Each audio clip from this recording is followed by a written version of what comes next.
Welcome to Learn with Lucy. This is the video for the class 11th Physics Units and Measurement chapter. इस video में हम लोग pressure का dimension निकालेंगे। पहले जानते हैं प्रेशर होता क्या है। Pressure is the force applied perpendicular to the surface of an object per unit area over which that force is distributed. मतलब एक एरिया के ऊपर परपेंडिकुलर फोर्स जब अप्लाई होता है, मतलब ये एरिया के ऊपर जब एक परपेंडिकुलर फोर्स अप्लाई होता है तो फिर वो पर यूनिट एरिया के ऊपर जो फोर्स जो डिस्ट्रीब्यूट होता है तो उसको ही क्या बोलते हैं ना, प्रेशर बोलते हैं।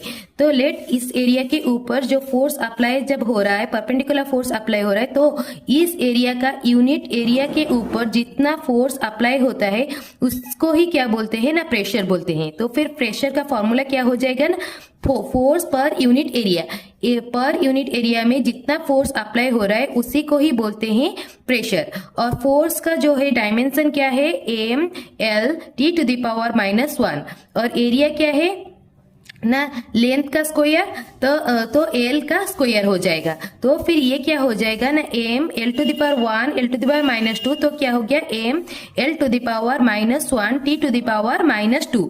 तो डायमेंशन ऑफ प्रेशर कितना हो गया, मास के लिए एम जो है मास है, एल है जो है लेंथ है, और टी जो है टाइम है। तो एम के लिए 1, एल के लिए -1 और टी के लिए -2। ठीक है, तो ये जो फोर्स का हम लोग डायरेक्टली लिख लिए, mass M L T to the power -2, ये कैसे आया। फोर्स क्या होता है ना, mass into acceleration. A force can cause an object with mass to change its velocity that is to acceleration. मतलब जब एक ऑब्जेक्ट के ऊपर फोर्स अप्लाई होता है तो फिर उसका वेलोसिटी चेंज होता है, तो उसी को ही बोलते हैं फोर्स। तो फोर्स क्या होता है, पर एक ऑब्जेक्ट के ऊपर जिसका कि एक मास है, उसके ऊपर जब फोर्स अप्लाई होता है तो फिर उसका वेलोसिटी चेंज होता है, मतलब एक्सेलरेशन उसका आता है। तो फोर्स होता है मास इंटू एक्सेलरेशन। मास के लिए हम लोग m लिख लिए, और एक्सेलरेशन का डायमेंशन है m to the power 0 l to the power 1 t to the power -2।